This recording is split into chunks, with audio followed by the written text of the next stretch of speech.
deal of light onto the crimes that the beast of Lepidstadt is accused of. And you have found some connections that all led to the comic works in Lepidstadt, and to two, well, honest businessmen named Grein and Vorkstag. And as it turned out, those two upstanding citizens were in fact some Darkland dweller and a strange fey creature that was using the skins of its victims to disguise itself and to commit even more heinous crimes. You found plenty of evidence in their establishment, but you have started standing in the remains of the carnage that you've caused here, battling their mongrel men employees, quote unquote, and fighting Grein and Vorkstag themselves. You finally start to wonder, how are you going to use this in court? And I believe that's when we left off last time.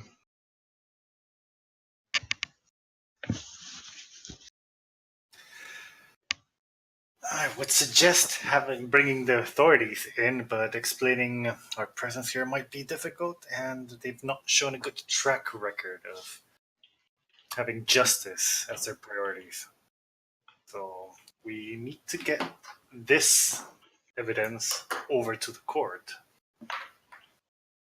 But a lot will ride in how we present it, and for that, I think Lady Evelyn would be the best suited to make a case. And the Dr. Arronax, perhaps your expertise will help clarify to this single-minded fools of this town how all this relates to creations. My social skills are not to be wasted on simpletons, but I will do my best to complement Lady Evelyn's more suave wording. Evelyn is standing there, still somewhat tired and weak-looking, all of her spells and abilities exhausted. And she says, "I'm not quite sure that my brain is alive enough yet for the challenge, but I suppose we don't have much of a choice, do we?" That we do not, and I'm sure they won't agree on a recess. Yes, and I'm afraid we have neither choice nor do we have time.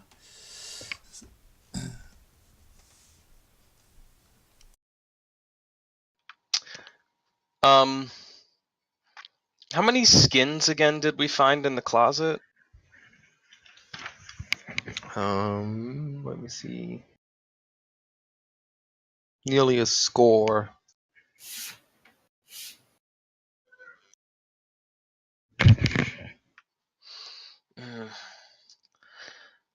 We don't have time, gentlemen. I'm afraid that I won't have a chance to rest myself tonight.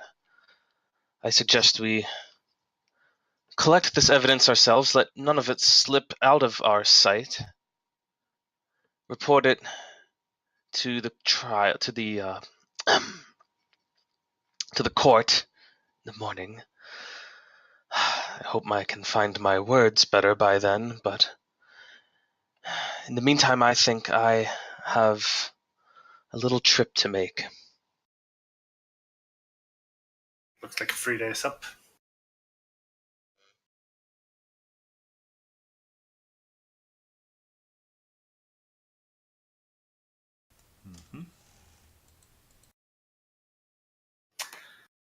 Okay, but I guess we can still plan out our next moves. So, medical expertise, Dr. Arronax.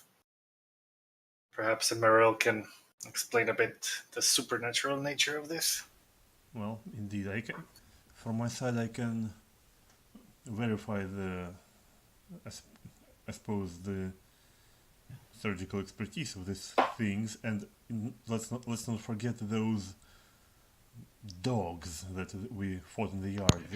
Those are Indeed, very they are. fine examples of surgical golem crafting.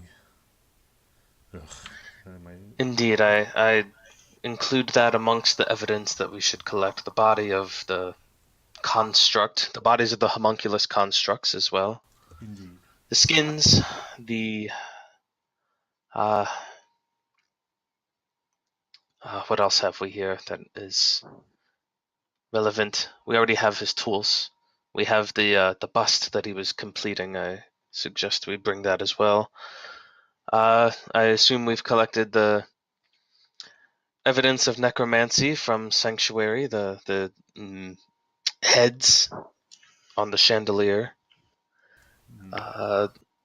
We have samples of the bleach found at Sanctuary, as well as bleach here. We have The ledger with the clients' names. correct the ledger. Was that from Sanctuary, or from Here. Yeah, we have the ledger with the clients' names. Correct. Did that mention Brada? It did. And we also have the burnt up notes from Sanctuary referencing Vorkstag and Grimes, so we can establish a relationship at the very least. Although the motive still confounds me. Well, I mean, motive is not important. We found at least a connection in every case of a beast attack to Grimes and Vorkstag. We have means and we have method, but that's not the third piece. Yeah, but then what does motive have to do with anything? What motive could the beast have? Clearly, motive is not important when it comes to burning the beast. Why should it be any different this time? Indeed, I think at this point the justice system of Lipstadt should work in our favor. I'm not so convinced as all that.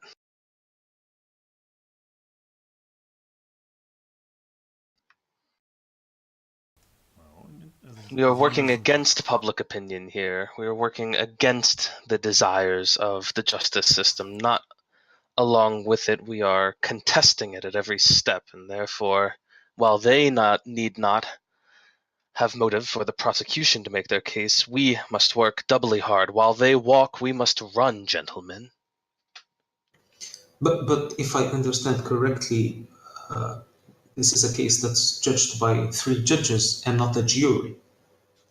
Indeed. But do you think the judges are not also swayed? Well, I imagine that judges at least would lean a little more towards interpreting the letter of the law. At least I would hope.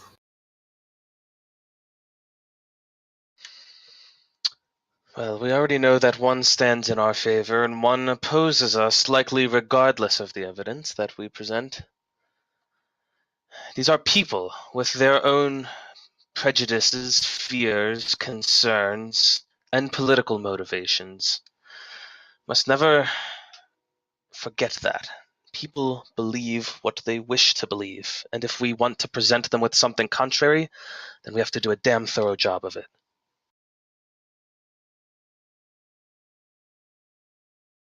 Well, it's going to be difficult pulling something like that off. They seem pretty fixed on what they want to believe. My point exactly. Which is why I suggest that we see if we can sway. We need a test to see if we can sway one who is opposed to us. One who already is set in their beliefs, and see if we can convince even them. Then perhaps We can convince the judges and perhaps even gain an ally. Well, I think we should wait for Simon for him to hear this. I agree. Let the forces above bear witness to my proposition. However, I foresee another complication. While we indeed clearly have found the culprit in this thing, it still leaves us with a very much real beast of Lepstadt on our hands, which I'm fairly sure even if we acquit him of these crimes, the court will swiftly find something else to pin on him.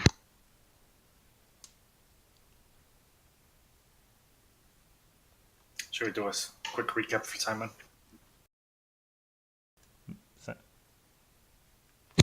Well, I wasn't able to listen, so Yeah. that would be good. We were coming up with this whole plan and motivation. We need to convince the people, despite their very fixed beliefs, of the truth of the matter. And for that, we kind of want to find one that we can turn in our favor. I think I ought to take a midnight ride to Morest. Have a conversation with our good old friend, Mr. Lasney. Of all the people you want to persuade, We I think need this would be the most difficult one of them all. Well, that's kind of We need the most set in his ways, the most doubtless one. If we can turn him, then we can turn anyone. And if we can't turn him, I'll be happy to bury him. Well, you've been rather extreme right now. I'll control myself, don't worry.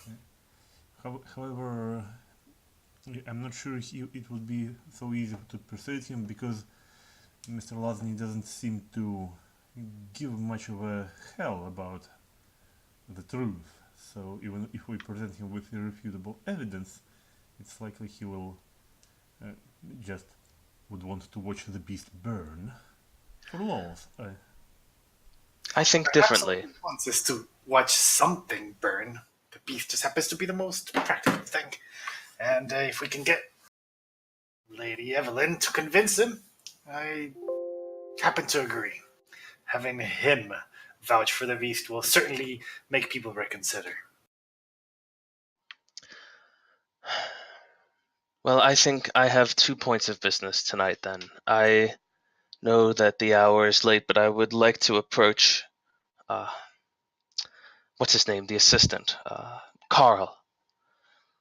See if he can shed any more light on the relationship that Dr. Brada might have had with Vorkstag. Perhaps that could shed some light on the motive. And then I believe I will need to make an overnight visit to Morest. It feels like it's been months since we last slept. Not that we have much choice. When time is of the essence. Simon, what does Emaírel know about the nightly police prisons? In Lepidstadt, you mean? Yeah, like since we want to register this evidence, do we know if there would be some office open to accept it right now? The clerks probably won't be in until the sun comes up. But if you trust the guard enough, then you could just leave your evidence with them to hand it in to the clerks the next morning. And of course, there's Kappel, who, as incompetent as he may seem sometimes, is of course working long nights to, try to contribute to this. I guess we can go through him. But what do we know of the proper chain of handling evidence? Well, the proper chain would be to hand in the evidence the next morning with the the court clerks, As well as any witnesses as that well we as submit. as well as register any witnesses that you want to interrogate. Okay. Well, I guess we could leave it with Capel and count on him to do it in the morning.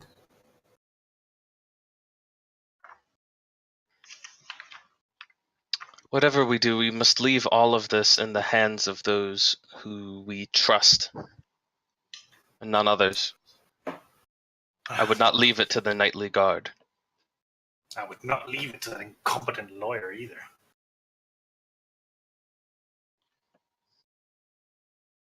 But I'm guessing we don't have a choice. That's unfortunately we don't.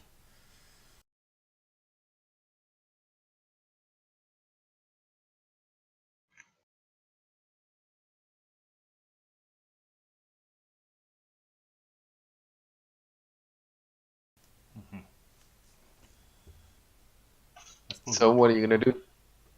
Collect evidence, take it to the incompetent lawyer, I guess, and then Or right off.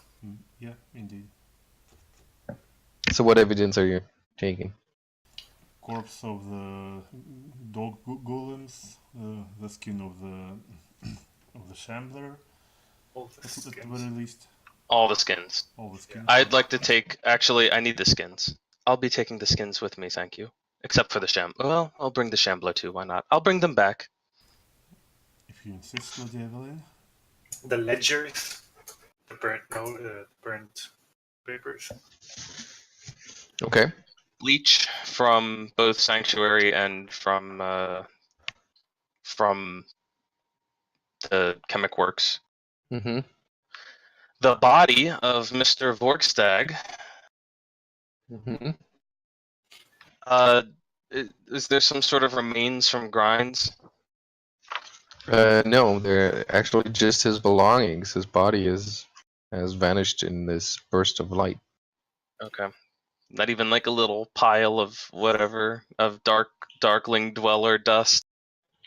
Okay, I so believe while everyone collects evidence, I guess Geier's gonna go acquire a cart. I don't think we'll be able to carry all of that. Oh, just notify my coach driver, of course. I believe that we would have ridden here and left him parked nearby. You don't mind the skinless bodies and bloody skins in your carriage?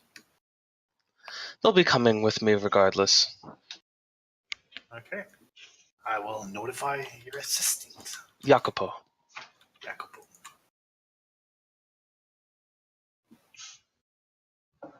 Okay. So the carriage of Lady Evelyn rolls up to the gate of the Chemic Works, and you let it into the conveniently walled off loading area, and load everything you can onto that carriage, and that includes the entire cabinet of skins and faces, even though it's kind of awkward to take that downstairs, and all the other evidence you've found here, including the body of that strange fey creature. It'll take a while to do that, but since that entire area was made for loading and unloading carts without being noticed, so you're not bothered by anyone, not at risk of having to answer strange questions. And then what comes next? You all go to the courthouse to meet with the lawyer, or what's your plan? Yes. Well, whatever anybody else does, Evelyn is going to try to visit with Carl again.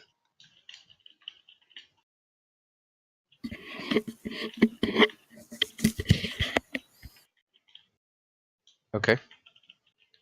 Using your carriage, or are you gonna split?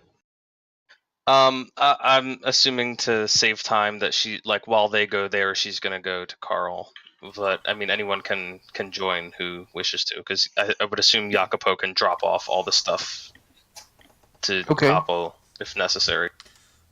Okay, so you drop them off at the courthouse, or at least you plan to, because the carriage stops a little ways away from the courthouse, and as you squeeze past all of those bloody skins on the lying splurched onto the fine cushions of the seats in the passengers compartment, you lean out through the window and you're about to ask Jacopo what's going on when you see the light of many torches blazing in the darkness, and you can spot a mob that has gathered in front of the courthouse.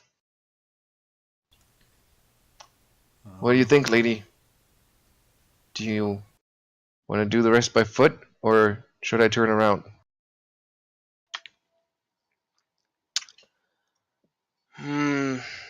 Perhaps we wait to submit our evidence until the morning. I think we should find a way around. Might be too late in the morning, and this crowd seems restless. If we wait much longer without any evidence, I don't know, something bad may happen. You can give me a sense motive check if you watch the mob. Yeah, a mob at this time of night sounds Yeah, they have a not purpose. They have bad intentions, that's for I sure. think something bad already happened.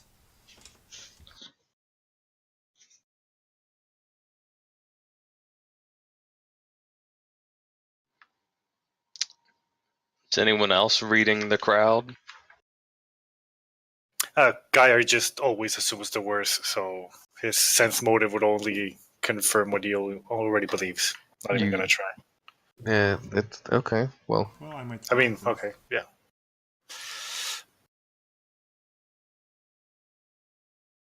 Ha!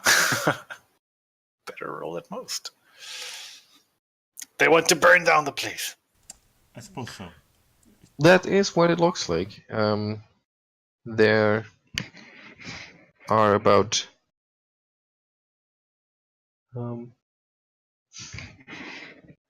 wait a second.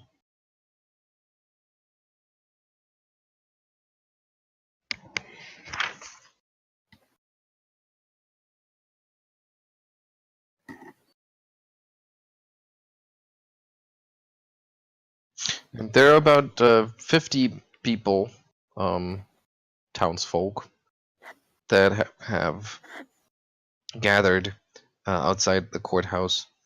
They appear to be quite angry, yelling, shouting, slurs at the beast, voicing their frustration at the slow goings of the proceedings of the court, because that thing is guilty and we all know it, and all that lawyery talk. They all scream they've had enough of it, and they will see justice be done themselves if they have to. And yeah, they are. You have a hard time spotting who's driving the crowd, like, because usually in a mob like that there will be a couple of ringleaders that are fueling the flames of anger. But you have a hard Gibbs. you have a hard time spotting those in that large crowd, but you do get the sense that things are heating up. In more ways than one.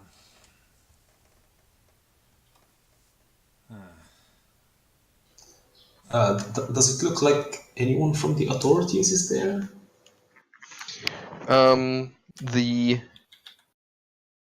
The guards have pretty much barricaded themselves in the courthouse. That's what it looks like. There's a little balcony over the main entrance, and you can see some armored guards with crossbows standing there, crossbows at the ready. Do you give me another sense motive, Emaírel?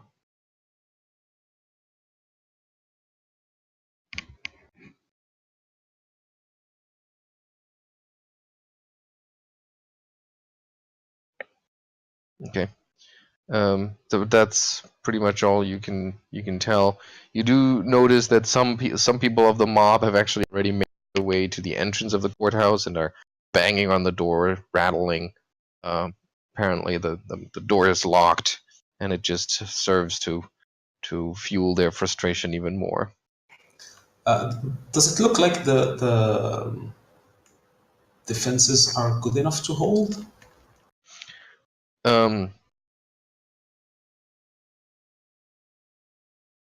Well, the townspeople are all ill-armed. Like they're carrying torches, and most of them just have their bare hands. You don't. It's not like it's a heavily armed partisan army or anything like that. So it probably has a good chance of withstanding a direct assault. But the question is for how long, and if this escalates even further, if things will become even more violent soon. All the more reason to get the evidence inside as soon as possible. It is indeed, but even if we get evidence inside, would the mob listen to us? Or I mean, would it listen to anyone really now? Well, we don't need the people to listen. We need the magistrates to listen.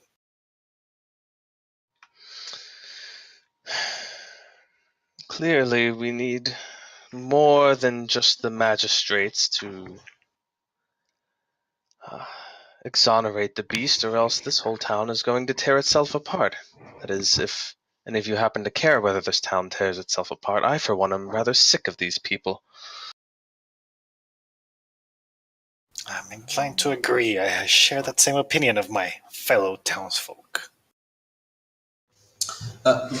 Lady Evelyn, do you think that your silver tongue could convince these people that tomorrow is the last day of the trial and they can just get a good night's rest and watch the show tomorrow? If at least if anything else fails, we might hold an improvised session of the trial right here for the crowds. Well, I hardly feel prepared for any of this, gentlemen. Perhaps some of you have forgotten that I was dead a few hours ago. But sure, I'll solve your problems for you. No, open the carriage. I shall address the crowd. Hey, Let look, them none of us see have the got- woman that they hate. Let None them of us see have the gotten woman some they good despise. rest. I'll tell them to calm down. Don't you worry. Now, Lady Evelyn, no need to dramatize this. I mean, most of these people never see you before. I mean, they just want to see the beast burn. And we just need to steer their passions into more constructive, ways.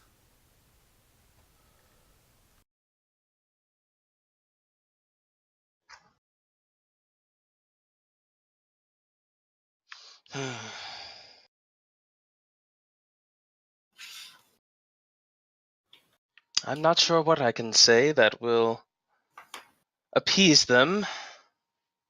Well, I suppose we need to.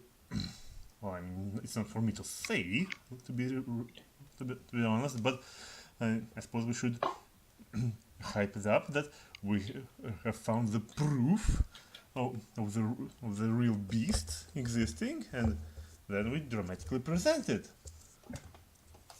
That's what those peasants really need. I mean, they need a spectacle, right? I fear for what may happen if we take all of our precious evidence and present it to a crowd of angry people with torches who want to see our side fail. Well, I mean, we need to show them from afar, of course, otherwise we get burned. Maybe all of us. But first, I suppose we need to get to those guards and to relative safety.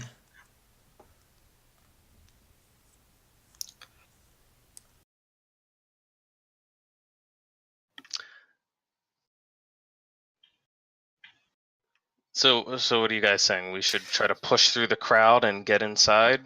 No, we should. I mean, Or get should inside you want somehow, me to- but pushing through the crowd is not going to work. That's only going to rile them up further. You want me to stand on top of the carriage and try to convince everyone to not kill us all? Well, maybe you can say something along the lines that kind of say that we have things relevant to the beast, but without actually implicating that are things that will help the beast. Kind of like, play towards their mindset. Yeah, basically say that tomorrow is the final day, and No, yeah, stuff like you'll have a conclusion tomorrow. we have proof of the vile deeds done by the monster, kind of thing. Sure, slippery words. Okay, everyone. All right, stand aside. Jacopo, open my carriage for me, if you will. I'm going to need a hand down. And he hops off the driver's seat and opens the carriage for you, helping you get off. And then Evelyn is going to... She's debating.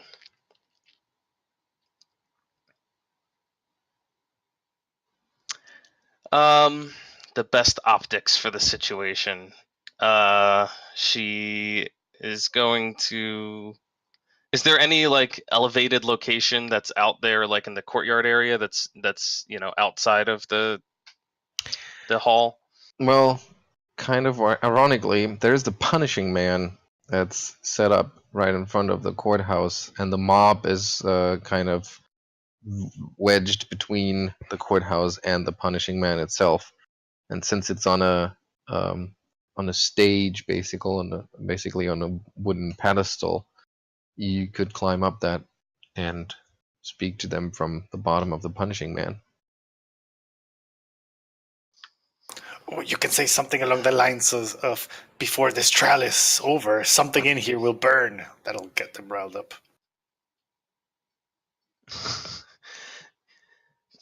Thank you all for giving me advice to further incite the crowd. We need to, we're not gonna calm them down, so we might as well, I don't know, get them on our side. I'm not sure that I want to stand in front of the punishing man.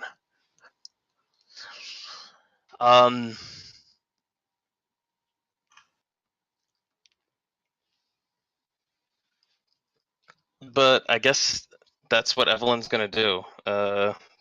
She's gonna step on up there. I'd rather do that in this case than stand on top of my own coach. I feel like that doesn't send the best message. So she's going to approach the punishing man. Okay. The mob has their attention focused on the warehouse itself, so you get to make your way over to the all the way to the base of that giant torture instrument. And as she does so, she's maybe subtly casting prestidigitation to just try to make herself a little more presentable. Okay. So she cleans herself up, and then she's in a position to overlook basically the entire mob, entire crowd. And you once again realize that they're just people. They're just townsfolk. And if this thing escalates, there would probably be many injured, if not dead, victims. Oh no! What tragedy! Mhm. She clears her throat and she calls out, "Good people of Lepidstad, hear me!"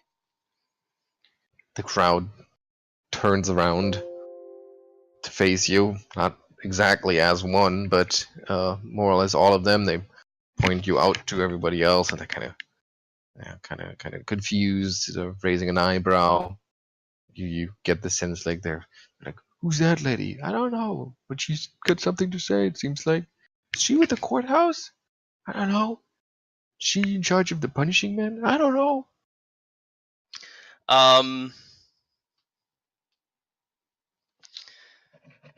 She is going to cast her dancing lights around her to kind of light her up like from below, like spotlights, so that she really stands out in the darkness. Mm-hmm. And she goes, "Hear me, people! Do you all seek justice?" Yeah! They chant, "Justice! Kill the beast! Slay it now! Bring it out! Deliver justice!"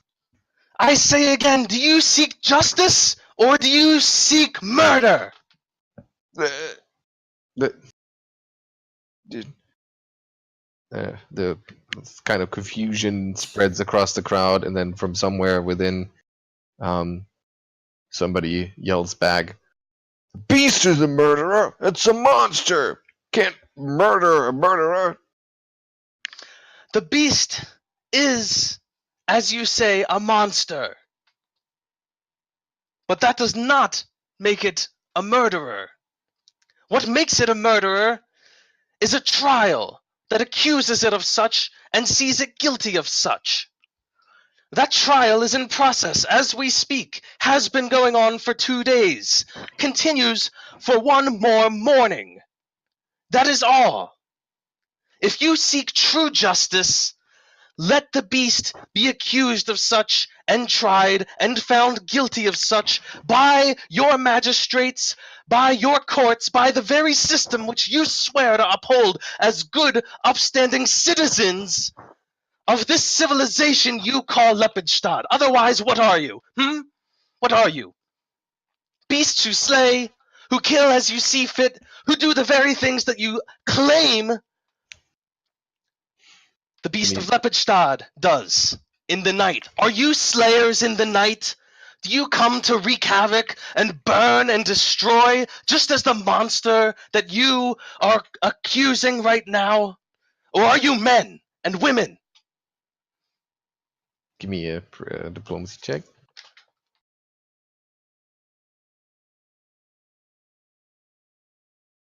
Nicely done. And let's see. Excellent. Okay. You see that you've planted the seed. You've kind of you've weakened their resolve. You definitely curbed their momentum. See a lot of head scratching, a lot of shrugging. Some people are already slinking off, being like, "Yeah, I mean, this is too much. We have a justice system for a reason." And but it's not. They're not dispersing just like that. And then somebody yells back, "Yeah, we're men and women, and we're fathers and mothers, and we know how to protect our children from a monster like the beast. Don't listen to that witch. I saw her in court. She's using magics. Don't mess with your heads." Evelyn is going to kind of like try to subtly gesture to Jacopo and the wagon, like use this opportunity to try to get into the courthouse while I've got them distracted. Do we ever have stats for Jacopo? No, I mean I assume any of the party members who are in the wagon can also see her doing this. Like Okay. Okay, so that would be a bluff check by Evelyn. Oh boy. Yeah, well. Okay. I'm gonna go against the rules because for some stupid reason the rules are that to convey a secret message somebody needs to beat your bluff check, which means the better you are at bluffing, the harder it is to get what you're trying to say, even when you're trying to say it. So let's just say that you're very good at this, so it's easy enough for your allies to notice what you're doing. A different matter, however, is that there are still several dozen people between you and the courthouse, and you have a giant carriage to sneak past them.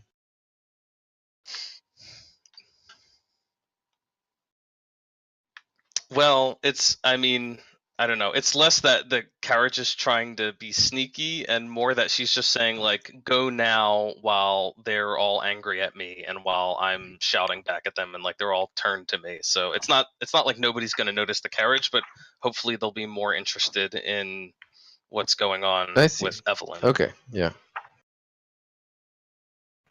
Okay, but everybody in the carriage sees her being like, now's the time. Go. In that case, Emaírel is going to also get out of the carriage and try to direct it and see if he can get the door open, like try to facilitate the movement.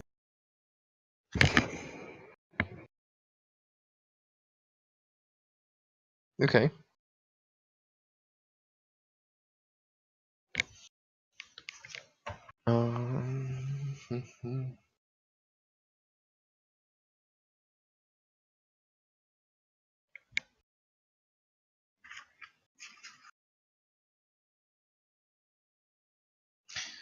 Okay, so you start moving towards the courthouse, kind of circling the crowd, kind of staying at the edge of it,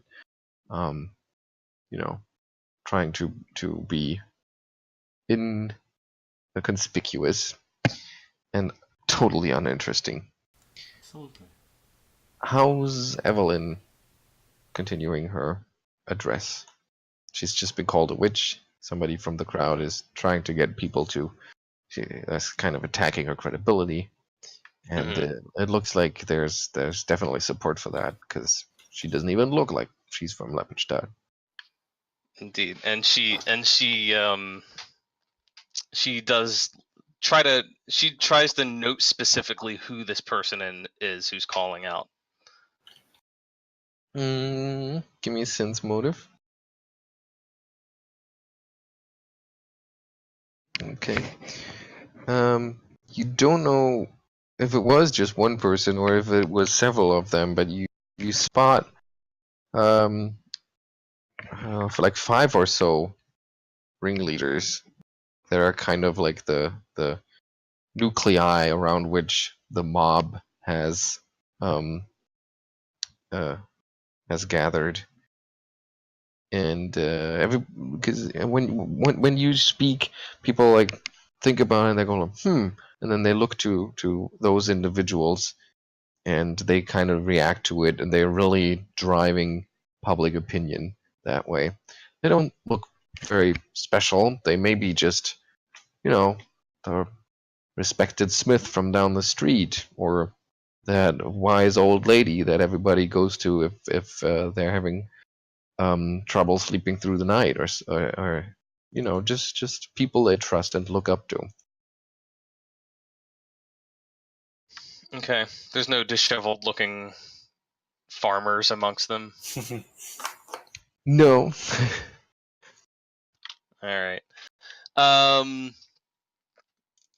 So Evelyn is going to start sort of directing her attention more towards them, towards the rest of the crowd. Like, she will occasionally sort of, glance towards the others and make sure she's got everyone's attention, but she's making it clear that she's like speaking to these people. Mm-hmm. So she says, "Yes, I do have magic at my disposal, as you can clearly see," as these dancing lights are continuing to orbit around her and light her up. But a witch? My dear sirs and ladies, you give me far too much credit. No, simple practitioner of magic is all. And besides, your own court has measures in place to ensure magic is not being used. a very cleric of Pharasma, is there, ensuring that the truth is being spoken, that lies are not being given? Are you claiming that I am somehow deceiving a very representative of Pharasma herself? Are you claiming I'm more powerful than Pharasma? Or do you surely think that a god and her mouthpiece can keep a handle on trial proceedings? Give me another diplomacy check.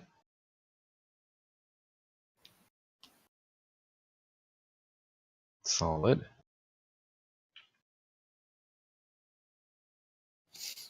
Okay.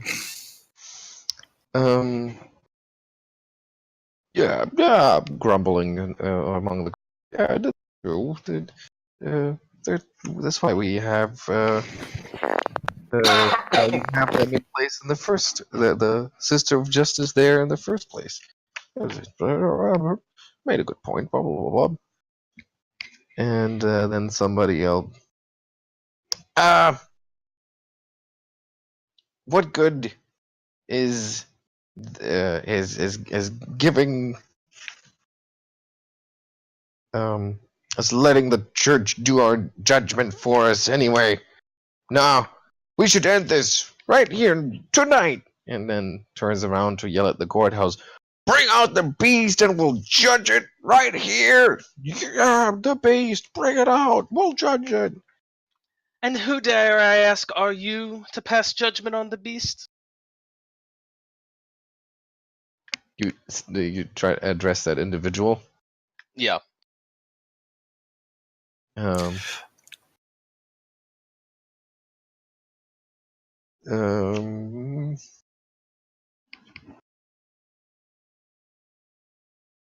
It's just gonna respond. We're the people of Leppenstadt, and we have suffered under the beast for long enough. This is our chance. It's right here in the dungeons. Get it out. Put an end to it. Put an You end to have it. suffered. You have suffered, people. I do not deny this. Your citizens have been slaughtered. Your children abducted. Turned into ghosts. Your safe places, your hospitals broken into, your centers of learning. You have suffered. But it is not the beast who has brought this suffering upon you, and I swear to you that if you burn that creature, the true culprit shall go unknown, shall go unpunished, shall walk free, to continue to slay, to continue to wreak havoc in the night, to spill blood, to spatter it against the walls of your city and the surrounding towns. You shall not end the bloodshed if you burn the beast here tonight. It will continue. And that is why you must allow the trial to proceed. If you truly wish the safety of your people, well, if the beast is guilty, he shall be burned regardless, and no more attacks shall occur. However, if he is innocent and you are wrong, if you are wrong, then you will only allow more opportunity for the murderer to escape, to continue to kill. You will only know more violence. I thought we were not gonna argue about the beast's innocence. We're just trying to get in. Says Geier from the carriage and not up in front of the entire No, exactly. angry crowd. I'm just saying that to Dr. Aronax. This is going off script. I mean, come on, man. She knows what she's doing. I mean, maybe dying. What harm is there in waiting another day, fair citizens? What harm in one more day? As you say, he is imprisoned. He is going nowhere.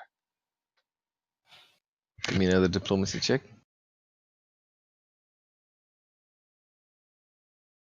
Wow, very consistent.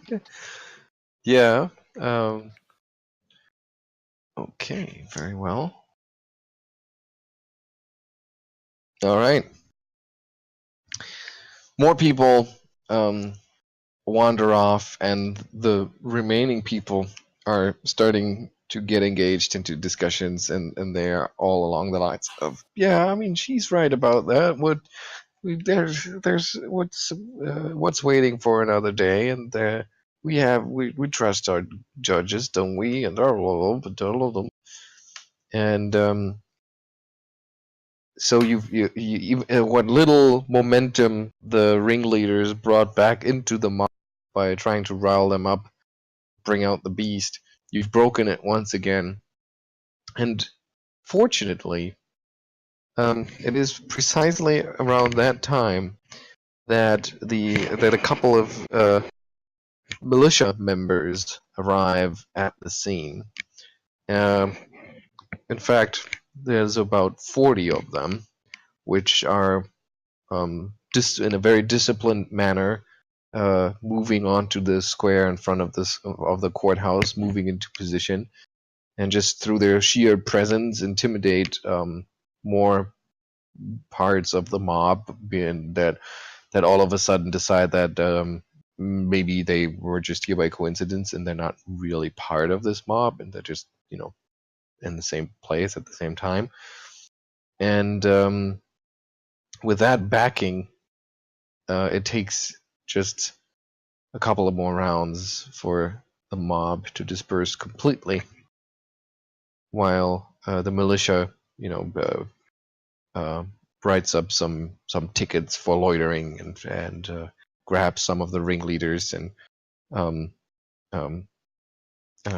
talks to them because they're inciting violence in the streets and stuff like that, making some showy arrests without being brutal or anything, just to make sure that everybody understands that this is not how things work in Lippstadt. Great job once again. Well, that. In fact, I think that was such a great job that I will let you draw again from the hero deck. Or more like deal you a card. I was gonna say, okay. Always forget what happens, but alright, let's see. This night is ever so eventful, I see.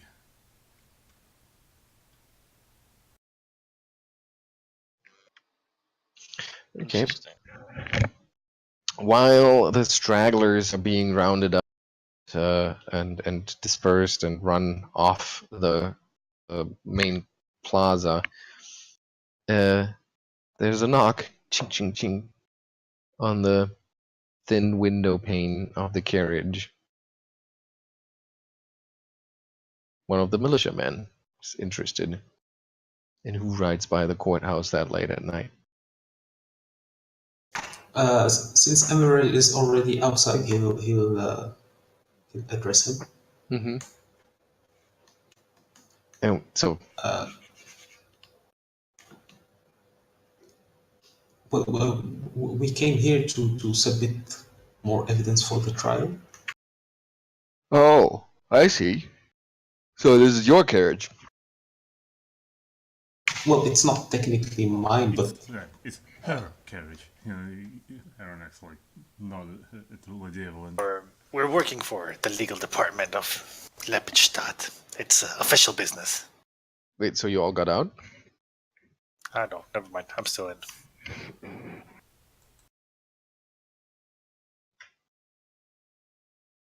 so it's not my carriage, but we are using it to transport evidence. Oh, I see. And what nature would that evidence be? Well, I'm afraid it includes at least one body. So you're riding around with a carriage with a dead body inside in the middle of the night. Well, when you Bringing it to the courthouse. Don't move, he said, and he calls over some of his fellow militia men and women, and they escort you to the courthouse, saying things like, "Well, if what you say is true, then you certainly won't mind if we check your paperwork and blah blah blah blah. I assume that you would go through with that. Yes, and he will mention the name of Capel, Mm-hmm. since he's the one in charge of the legalese. Mm-hmm. And indeed, couple is sent for, and he'll arrive shortly after, and he's able to clear it all up. He has very large rings under his eyes from being overworked and overtired, but he still manages to convince the militia by showing them your registration as defenders.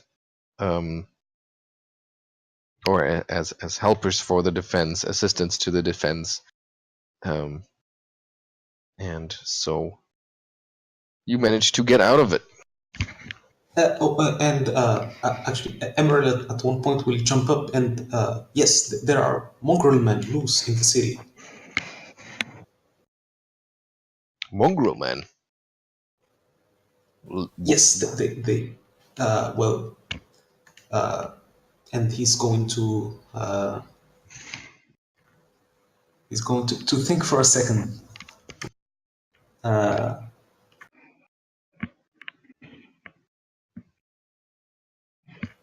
He's going to say that in the course of us acquiring this evidence, we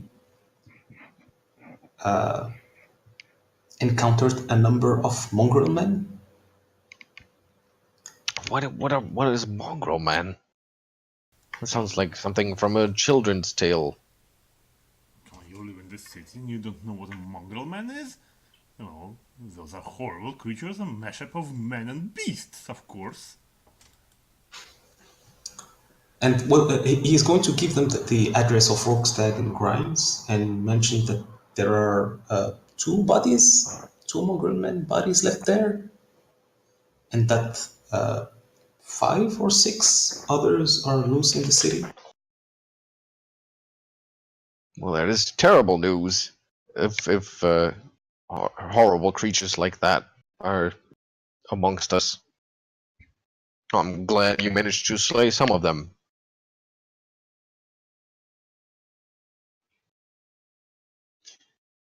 Well, they seem to understand common and take orders from their masters, so maybe they can be just arrested. But I won't presume to tell you how to impose the law.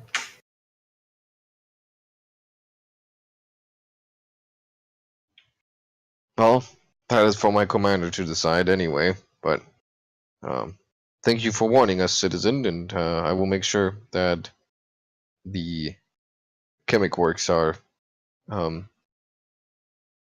properly processed. I don't know, something like that.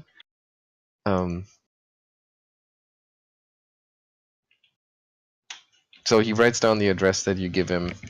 Takes a couple of notes about how you describe what went down there, and but generally seems to believe you.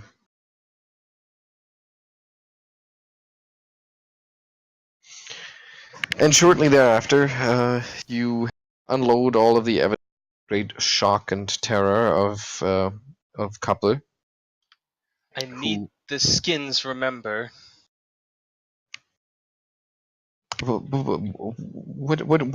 do you mean you need the skins? This is horrible stuff. This is great. I know. That's precisely why I need them. We must recruit allies to our side. How do you think you might manage to do that? Well, I still have a very long night ahead of me, but I wish to speak with the town elder of Morast, Mr. Lasney, once again.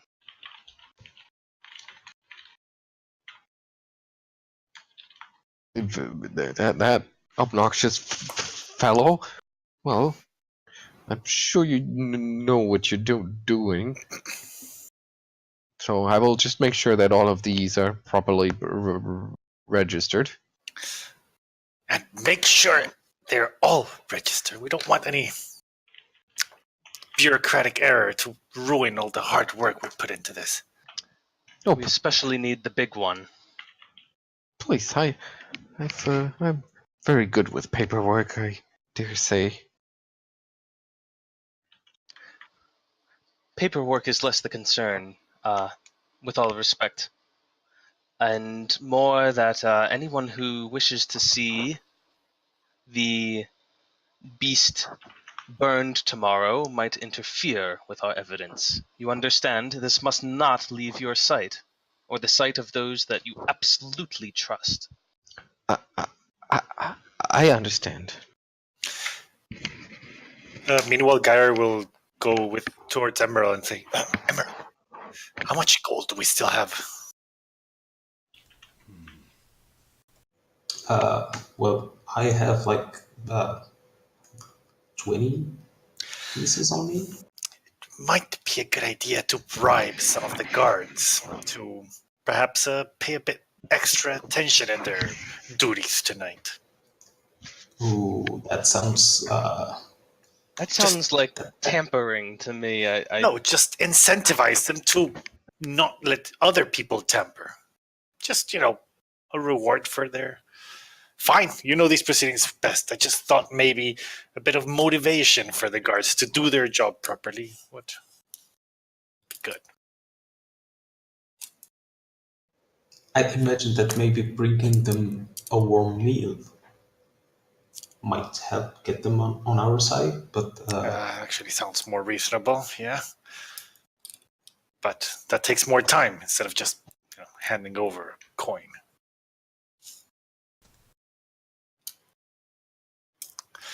Or we could just trust in their professionalism. Yeah, the trust never failed us before, so let's go with it. Oh, no, it never did. Never failed the beast either. Well, from what we saw of the militiamen this evening, they seemed like decent fellows.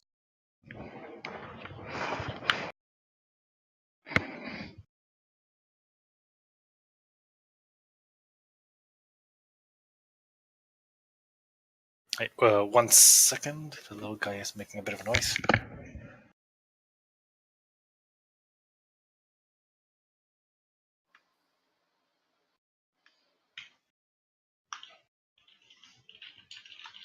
Does anyone else have any thoughts or plans for the rest of the night, now that this evidence is submitted? Well, it seems we don't have a sleep patch, so we might No. as well go see the elder. Guess just escort Evelyn to Morast, and that's it. Okay. I want to try to hit up Carl before we leave Lepidstadt, and then go to Morast. Okay. Before we leave to see if Carl is home, I'm gonna need to do some math.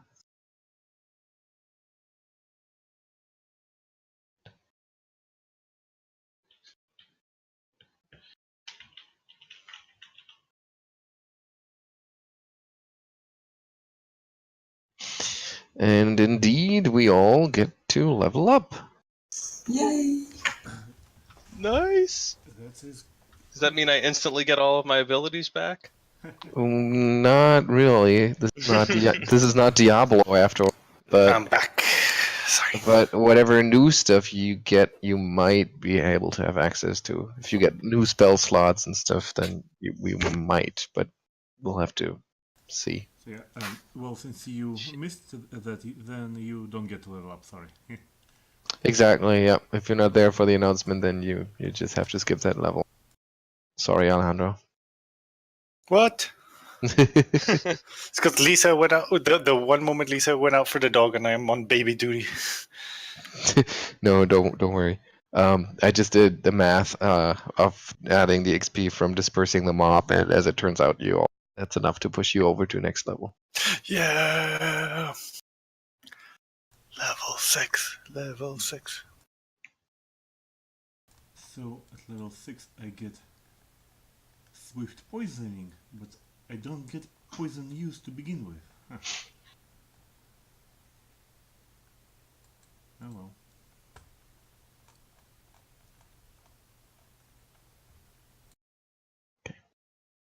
So if anybody came prepared, let me know, and I'll update your overlap file. I've just got to fly through this really quick. I'm like 99% sure. It's just I'd like to take a second pass on the spell selection later on, but I can give you the other details now. Okay, so next level is going to be another level of occultist. Yeah. Okay, and favorite class bonus. Same. Okay, mental focus. Yeah. Okay, and apparently I don't need any information here. Another implement. It will be trappings of the warrior. Wait, what's that? That's an implement? It's something that you can pick instead of an implement. What is it called? It's called a panoply. Trappings of the warrior? Basically, if you like for well, let me just link you to the page. But you don't have the archetype for that. It doesn't necessitate an archetype.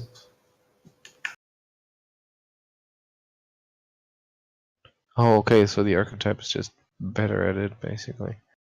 Where is it?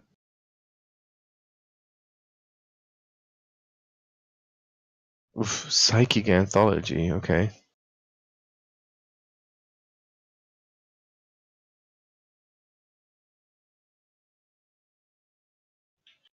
I bet I don't have that source.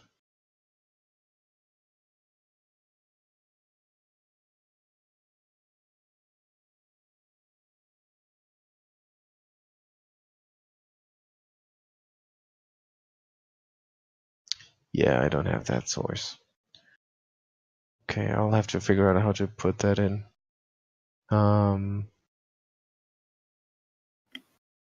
And in fact, I'm gonna have to read the rules on that because I have no idea what any of. Well, it's very much just an implement that builds upon other implements. So it still functions the same. You gain a new resonant power and new focus powers that you can pick. Okay.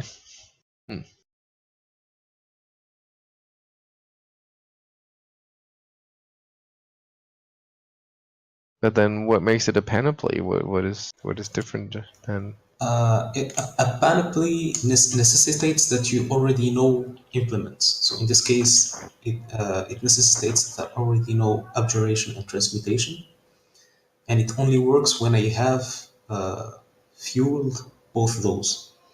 And its resonant power is based on the total focus that has been spent into those two implements.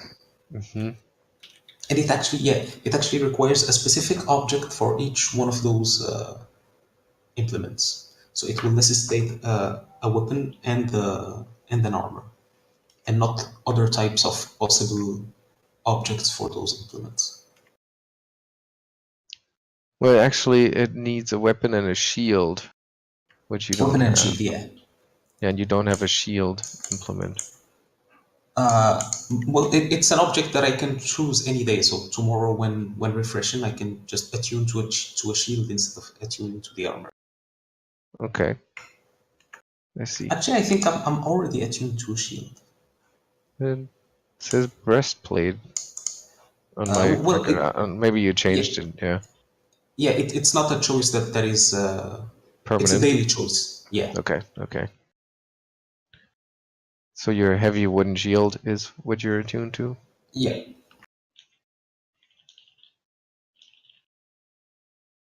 Okay. Did you build up to this? Because this is a very new source, I think. Yeah, it was planned. Oh, wow. It's not really new. Like it's been out for like a year, more than a Oh, year, like a year or two. okay. Okay.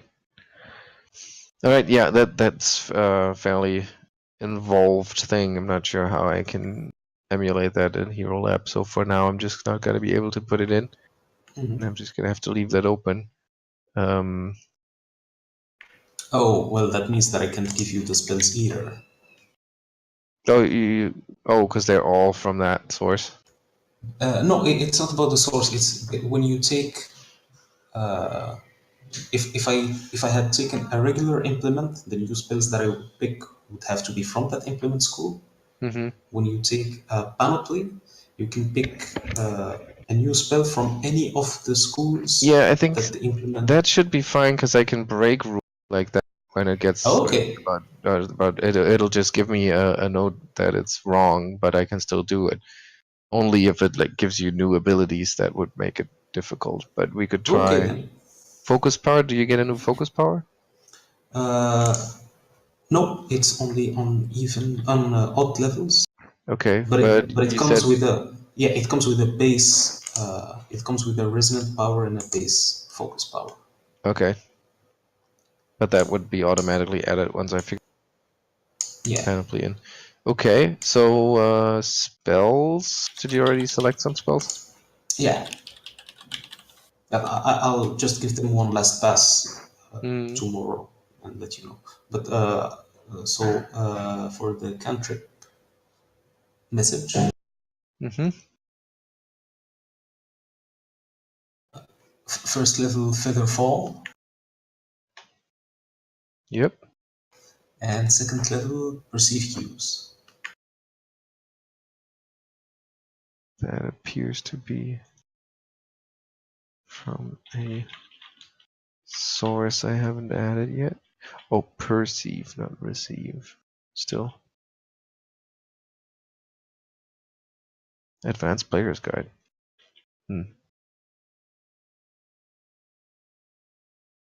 Oh, there it is. Second level. Well, obviously. Okay. Yeah, so this is throwing errors for me now, but I assume the missing implement. Okay. So skill ranks is next, I believe. Yep. Skill ranks. Seven adventuring skills. Skill ranks will be the same as last time. Basically bump all those at 5 by 1. Hmm. And then put one in knowledge local. Okay. And the background skills are just the two. Yeah. The usual. Okay. Yeah, that's it. That's all I need. Anybody else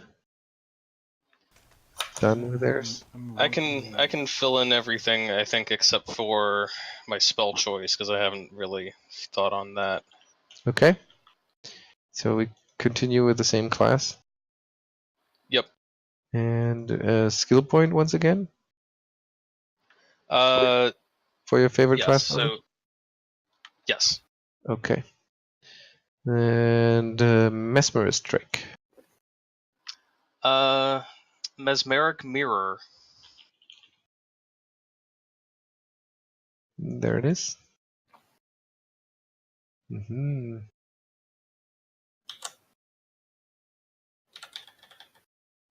And a new level 2 spell, or in fact, yeah, just one. Yeah, I still have to choose that. So you're mulling that over. Okay, skill ranks. Let's see. I'm gonna do one in bluff. Hmm. I'm filling these in two as I go. So bluff, diplomacy.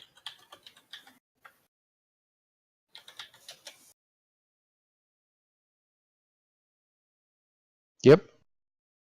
Sorry, I'm thinking. That's all right. Religion, Hmm. nobility. Yep. That's 4. Yeah, but one of those was a background skill, so you still have 4 adventuring left. Okay. Perception. Hmm.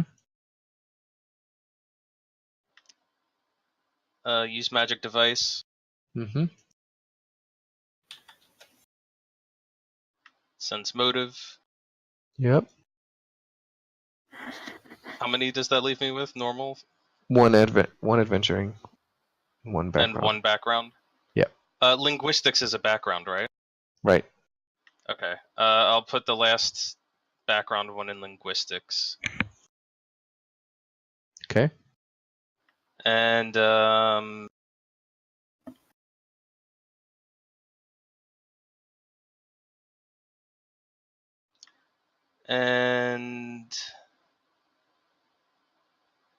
sorry. Intimidate. Okay. Knew I was Yeah. missing a social one. Which new language did you learn with the linguistics skill? I'll have to think about that, but it'll probably, I don't know. I already know Verizian, so I don't know what else is commonly spoken in Lippstadt. Do they speak like Kelid at all? No, not really. I mean, we could say that you picked up enough of the Mongolman's sounds to like make basic sense of that language. That seems awfully Yeah, but that system has always been broken. Like how you just happen to learn a language and there's no degrees, language, no knowledge. Yeah. You just So, always remember it. I would, because normally if you would put a level in linguistics and would say I want to learn like an uncommon language like that, I would say that's not possible. But if you have even a remote hook for that, I'm fine. So if But you I mean, want to, the Mongolman language is only spoken amongst Mongolmen, right? Like, it's not the Mongolman language; it's Undercommon. Is what they speak. oh, Undercommon. Hmm.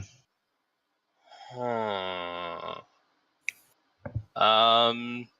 No, I would not ask you Yeah. to burn your skill point for the Mongolman language.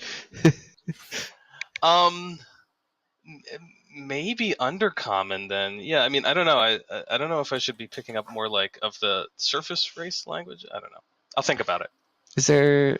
Because I have to say, I'm not sure either. Was there something in the player's guide about? I feel like there is. Now that you mention it, I feel like they did say something. So maybe I'll look at that while the other players are going through their stuff. Yeah. Okay. All right, and I believe that is all. Yeah, I mean, I get a couple of new features automatically from my class, but Yeah, but that seems to be it. But you're aware of all of those, right? Yeah. Okay, good. Okay. Aroden. Okay. Alchemist. Well, yeah. Favorite class bonus? I think I will pick an extra extract for the first level. Okay, +1 formula. Ah, yes. And discovery? I think I will pick spontaneous healing. And my next discovery would be Furious Mutagen, which will later make me Master Chemist.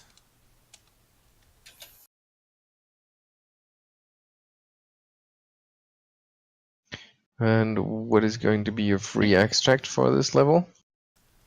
That would be second Free level, formula? Lesser Restoration.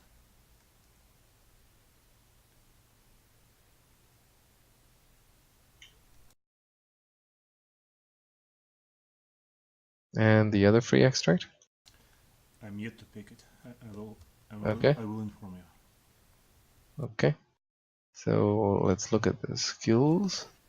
If I'm not mistaken, that would be with human bonus 9 skill points. 9 plus 2, yes. So, that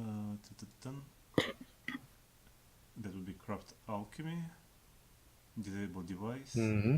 handle animal, heal, knowledge arcana. Wait.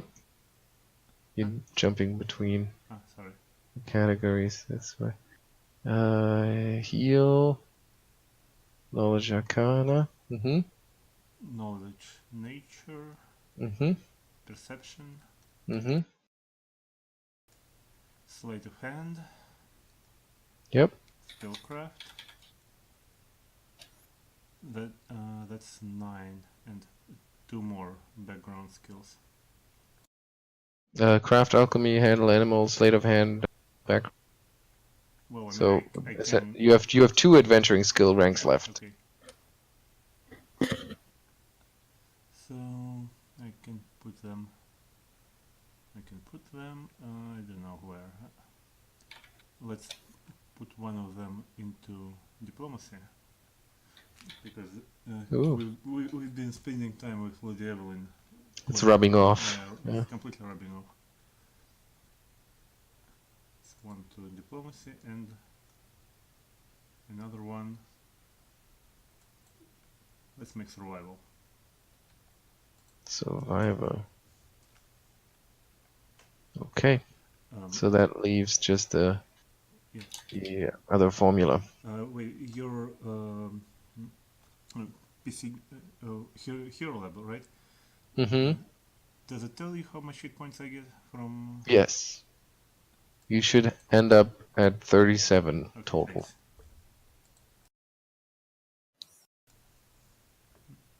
Thanks. Oh, sorry, good. And I have only 12. Good. Well, that's a nice opportunity to test that spontaneous healing, I suppose. Mm-hmm.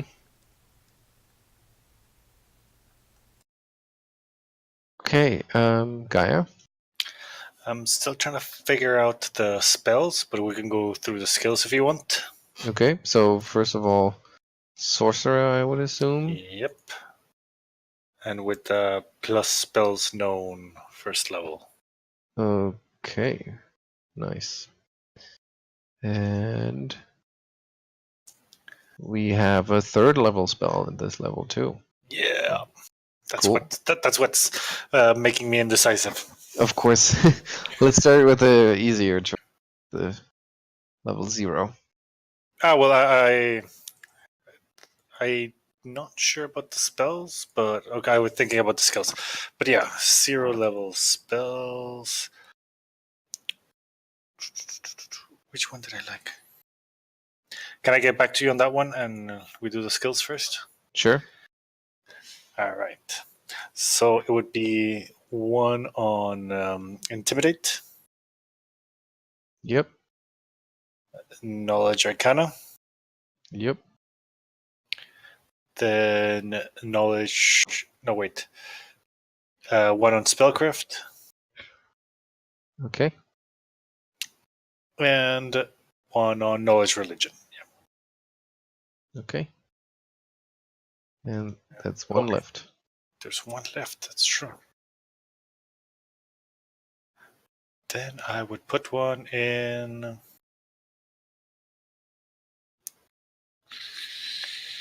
Perception. Perception. Always a good choice. Yeah. And I need to check the spells because I want to make them work both in usefulness and flavor. Mm-hmm.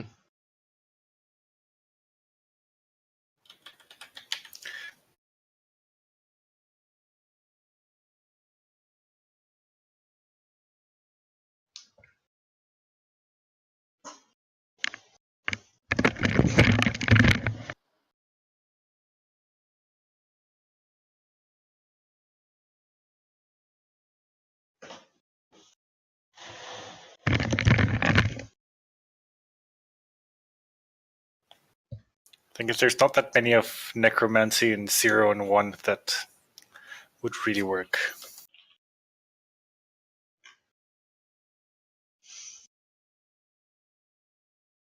Well, bleed and touch of fatigue at 0 level. Touch of fatigue is a bit boring. Well, You're a bit tired. Well, it's you want to lay down and die. That's how fatigue. Yeah, I can see working on that. Like a bit of like. And actually, fatiguing is an underappreciated strategic thing to do. Like if you fatigue a barbarian, they can't rage. So basically, Geier will turn into Igor from Winnie the Pooh. Oh bother! Just depressing everyone around him. It's Eeyore, but Igor is more appropriate. Yeah. Okay. Let's add fatigue. Winnie the Pooh's Igor.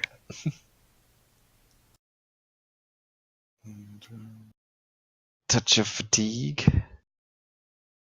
And first level, we have some.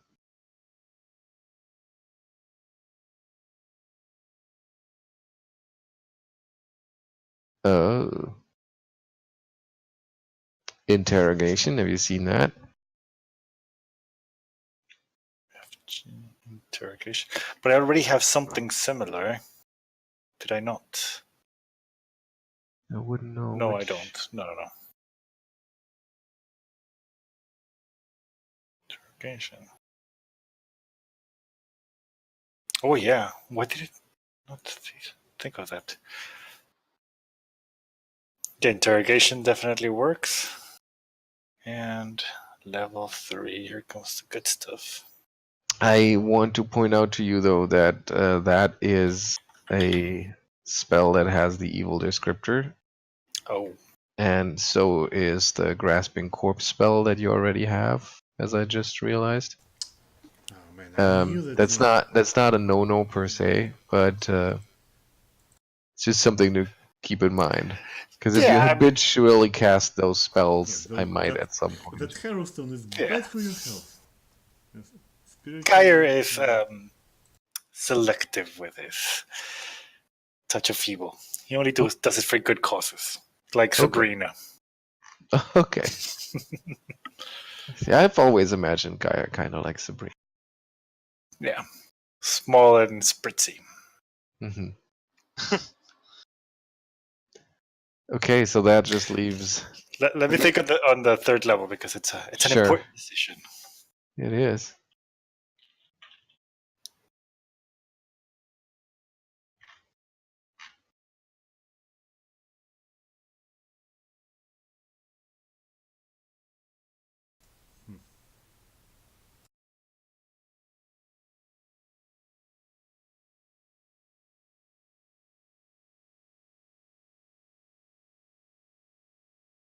And yeah, we can continue, and then I'll tell you which one. Yeah, let's just finish it now. Then. Okay. We'll have it. Okay.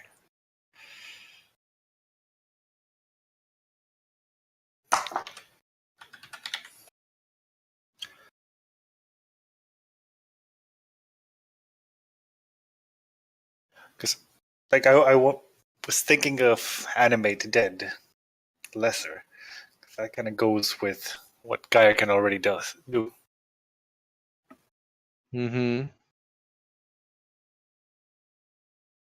Single, small, or medium. Yeah. I mean, there's of course also Speak with Dead at this level, but I guess Animate Dead is more of a a more versatile spell that you would probably get more mileage out of. Yeah, there's not that many opportunities to talk to the dead. Yeah. It is another evil spell, though.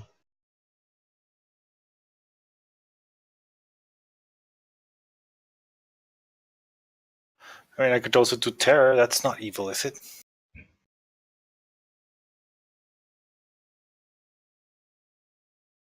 What is it? Terror. An invisible ray of terror, requiring a ranged touch check, causes one living creature to become panicked. That's not bad. Panicked. Wow. And even if they succeed, they are shaken for 1 round. So even on a fail. Yeah. That's pretty cool. And how is marionette possession not evil? Yeah. Yeah. Oh, it's a willing creature. Oh, you're right. Right, I failed to see that the first time around. Oh, yeah, that does seem weird, though. So who would be willing to let you do Yeah. that?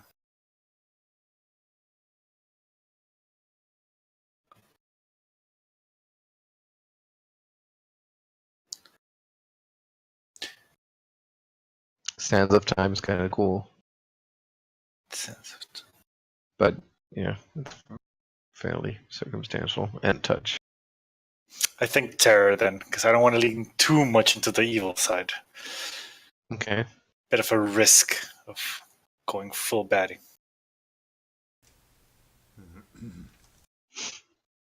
Unliving Rage is also kind of cool. Sort of starts building up a combo. I didn't even see that one because it didn't sound kind of like. That's probably mostly for Oh, young players. so it's like my undead creatures get rage. Yeah. No, but that sounds more like if Geier starts building an army of zombies. Okay, think so terror that's level 7. Okay. Yeah, in which case we might actually take him out before that happens. Yeah, I'm gonna stick with terror. Okay. Has the doctor chosen his final formula? No, it's so difficult.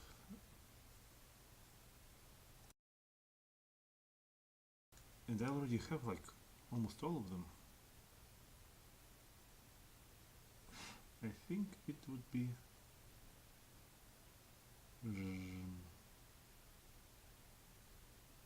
There's a formula that's called Contact High. Oh my god. Cute. And it's exactly what it says. While under the effects of a drug, you can duplicate those effects. There's... Well, at first level there's an extract called Youthful Appearance, so I suppose there is quite a lot of fluff to like peddle this to some ladies, like making them young again for 6 hours. So you must return until midnight. Aye, but that's also doesn't sound very moral. I don't need identified because Emaәрel can identify stuffs. I already have enlarged and reduce person, right? Reduce. It would be to detect undead, I suppose, or comprehend languages, or or crafter's fortune, something utilitarian. Ugh. So many options.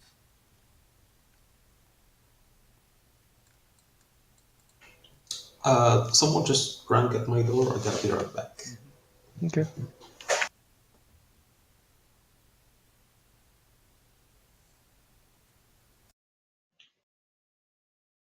Simon, just so you know, there's no like explicit recommendations for languages. Okay. But Scald is like the second most. Wait, is that right? Are they called Scald? Yes. Do I have that? Skald, yeah, I believe that's the language. The ethnic group. That's the like second most Yeah. common one in Ustlav. I'm also seeing some like very vague recommendations for like Sylvan, since you go past some forests. Aklo, since it's like, you know, evil, weird monster speech.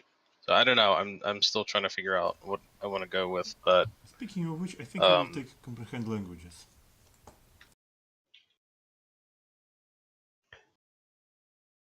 Comprehend languages.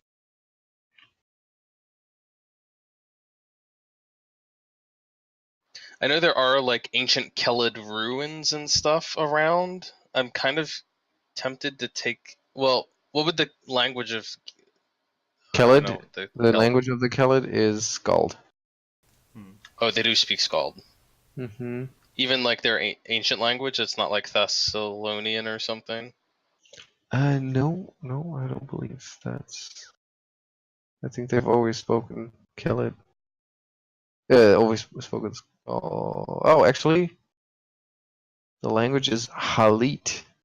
It's a harsh, guttural tongue. I don't know. I still have to think about it a little.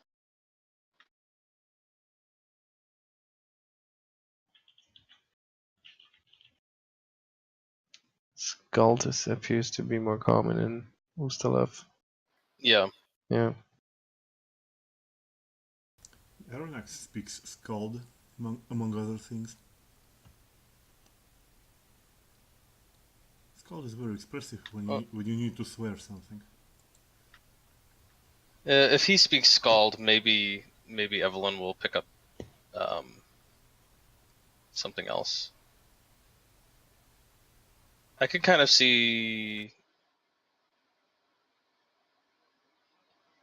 Well, maybe she'll have to spend some time studying up on it. Like maybe she won't know it right away, but maybe she might study some Sylvan since we just encountered Mr. Vorkstag as a strange fey creature.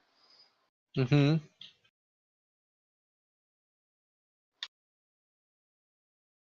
And that could definitely tutor her in that.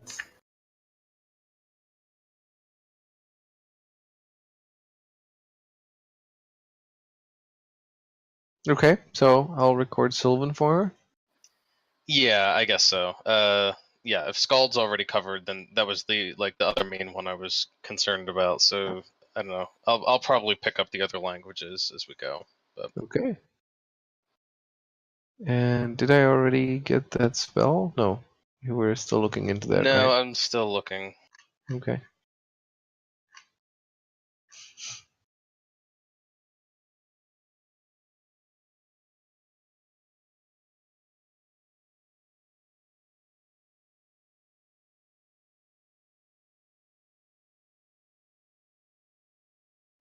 Maybe I'll take.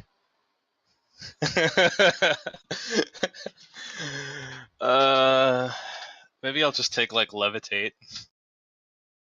Have you seen? Since climbing is such a problem. Or maybe knock. And if you levitate with a broom, that would like really complete the image. I'm not a witch. Not a witch. And then she levitates off. Or build trust is also kind of cool. Yeah, there's a few of them. I mean, there's the thing is, there's so many that are really cool for like doing social things. Mm-hmm. But honestly, a lot of them seem like things that I should just do through like diplomacy or intimidation. Oh, you also get access to Unliving Rage. Oh, excuse me? You also get access to Unliving Rage, it And looks I like. think you can benefit from it, right?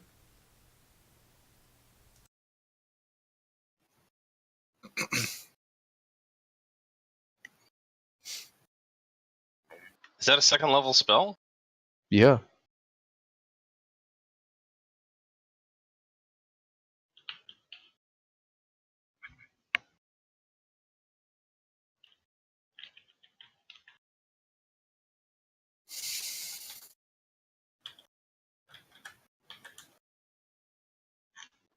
That's really cool, but I just can't imagine myself using that. Like, I don't want to be in melee ever. Do you actually count as undead?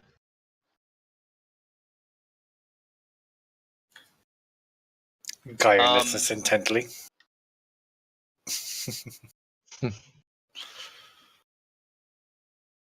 I don't think so. Yeah, I don't think so either. But you could combo up with Gaia when he summons his undead. You let them fly into a rage. Oh, that's true. I could, huh. I could bolster other undead since I'm not undead myself. Yep, you totally convinced us. Wait, hold on. Now I have to check. Are Dhampir considered undead? I don't think they are. No, I don't think they are either. I think they're humanoid with a Dhampir subtype, so that makes them not undead. Maybe next level. Yeah, we would need to see some more summoning from Gaia before that makes sense. I'm not 100% convinced in Geier's undead summoning at this point. Yeah. I still got to pick a spell. I don't think I'm going to be able to settle on one right now. Okay. Okay. So then we'll and take that carriage over to Carl's house, Carl first. which of course is dark since it's the dead of night, and he's blind anyway, so he wouldn't have his lights on. Yeah, and it's quiet, it's silent. The entire part of town is very quiet. You hear some splashing waves coming, drifting over on the wind from the river. But everything is quite calm, especially after you've just had those dealings with that mob.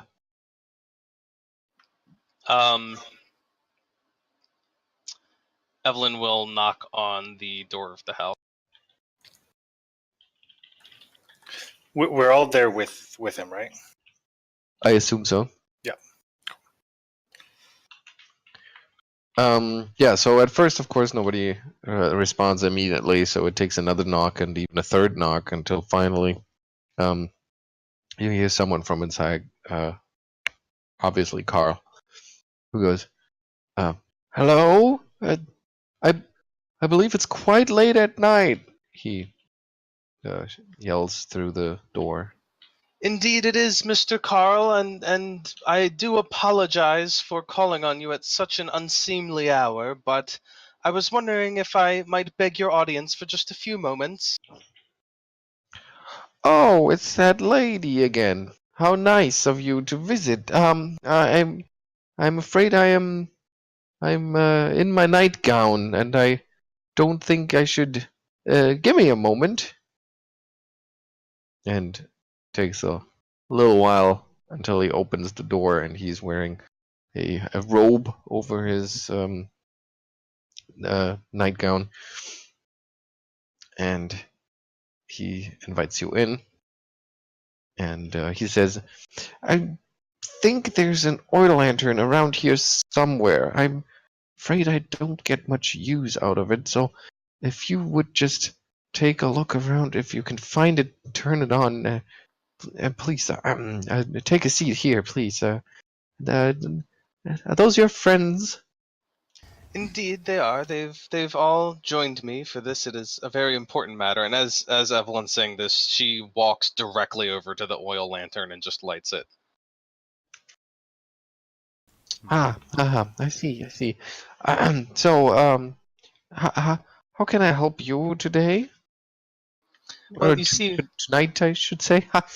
indeed, with the trial fast approaching, there's one more point that we needed to clear up before the proceedings tomorrow.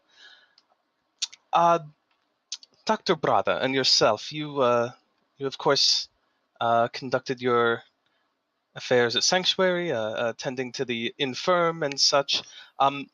Did you happen to have any business with a particular company known as Vorkstag and Grind's Chemic Works? Oh, well, yes, of course. We've ordered, I believe, the bleach we used to clean the medical instruments we ordered from them, and yeah, I think so, and possibly other items as well. But they do good quality work. Do you happen to remember what some of these other items might have been? No, I don't. In fact, I mean, I've done all the accounting for it, but a place like that goes through so much equipment. I don't exactly remember every single item, but all of them would have been alchemical ointments and concoctions like bleach. And I'm afraid that's all I can tell you. Why? What's the interest in some local alchemists? She kind of like pointedly ignores that question, and she says, aside from regular business orders that you would have placed with them for the bleach and such, was there any other interaction that you remember between Dr. Brada and Vorkstag or Grinds? Any personal connection? Well,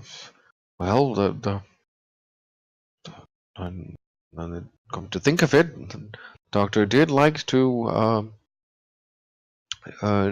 discuss his business with Vorkstag himself. I believe he probably wanted to negotiate better rates since we ordered bulk and they usually dropped off their deliveries directly under the doctor's supervision. But I don't. Nothing strange about that. They would meet with each other, though. Yes, when Workstag would deliver our shipments himself most of the time, and then they would discuss things that I am not privy to, and usually the doctor would work late into the night, the same night as well. That's interesting that he would personally deliver bleach, is it not? Yeah, it seems more like a task for employees. I assumed, since we were good customers, that it was just part of, making sure that his one of his best clients is happy. Mm-hmm. So you. I still find it suspect. Suspect? Yeah, I mean, suspect of what? What are you implying? No, it's just curious, is it not? I didn't think much of it back then, and I don't think it's curious now. The doctor was a good man. Quick mechanical question while this is happening. Emaәрel knows that spellcasting always produces some sort of effect that makes it seem to people. Would a blind person still see that? Or I guess they would hear it. Well, if it's a somatic component or something visible, that and only that, then you might be able to sneak it past them. But depends on what you're talking about.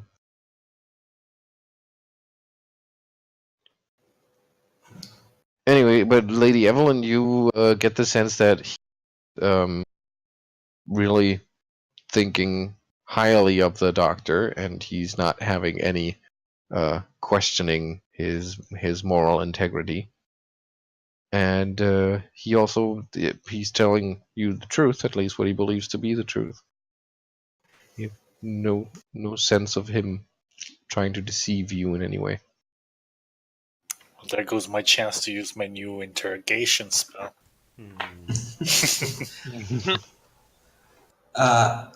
Still on the in the same area. Mm-hmm. For psychic spells, verbal and somatic are replaced with the mental and emotional components. Mm-hmm. So there's no need for actual mumbling and yes, I believe psychic spells are basically completely silent and otherwise invisible. Okay, so what do you want to cast? I think, at least. Aura sight. Well, it's not that I want to cast it. It's that I want to know if Emaírel did cast it, would Carl notice?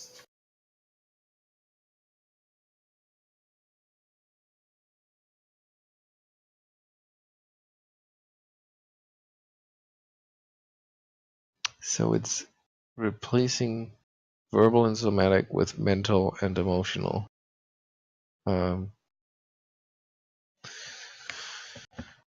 What is an emotional component, actually?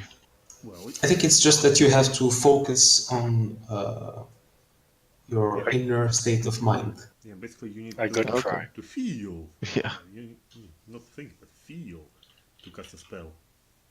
Which is why when psychic Okay. caster is afraid or shaken or panicked, they actually can't cast spells at all. I think. I'm more concerned because there was some FAQ that specified that all spells produce some sort of perceivable effect, so that people always know that someone did cast a spell.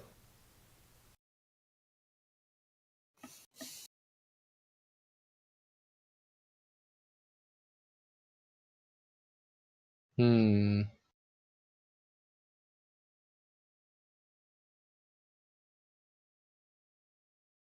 Yeah, I think it's seems like it's really undetectable. I mean, at least for Carl, I suppose. Yeah. Well, in that case, he will cast it. Well, not exactly cast it, because it's a class ability that functions as aura sight, Okay. and he'll do it to read Carl's aura. Okay. Similar to that of detect, but oversight does not require concentration. Ours look quickly. You know the location and power of all like evil, good, and lawful within your sight. Aura's power depends on creature's hit dice or an item's not the creature. Item or creature bearing an aura is in line of sight. Okay, you can attempt a knowledge religion check. Mm-hmm. Oh wait, actually.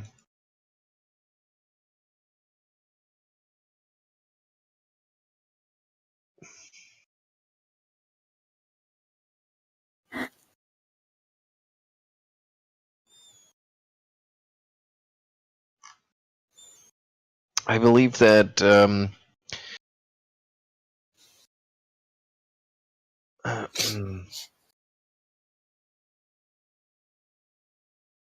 I believe that you may be reading what this does, because what it does is it detects creatures that are that have an aura like that. But if I'm not mistaken, then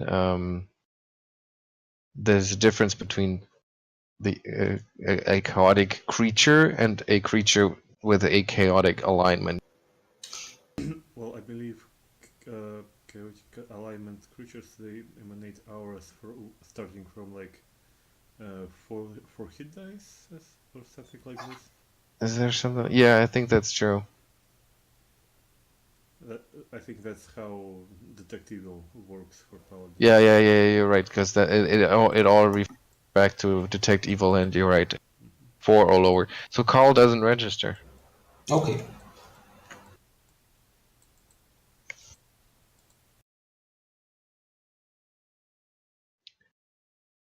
Okay, so back to that moment. Last thing that was said, I believe, was that you were questioning um, the suspiciousness of the doctor's behavior late at night with Vorkstag himself, and then work even later and longer that same night.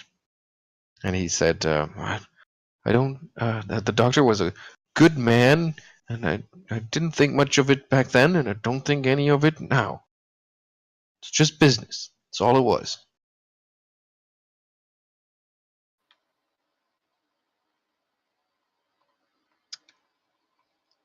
Of course, Sir Carl. That is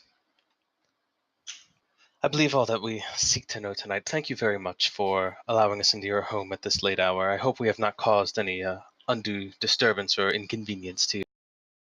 Oh, no, of course not. I just want to catch some sleep before the trial tomorrow. I don't want to, of course, don't want to miss it. Well, we'll see that beast put into the punishing man by nightfall tomorrow, I'm sure. Huh. Yeah, we'll certainly see a beast punished. Some of us will see it at least. Indeed. Have a good evening, Mr. Carr. And a good night. And he's a little surprised by that last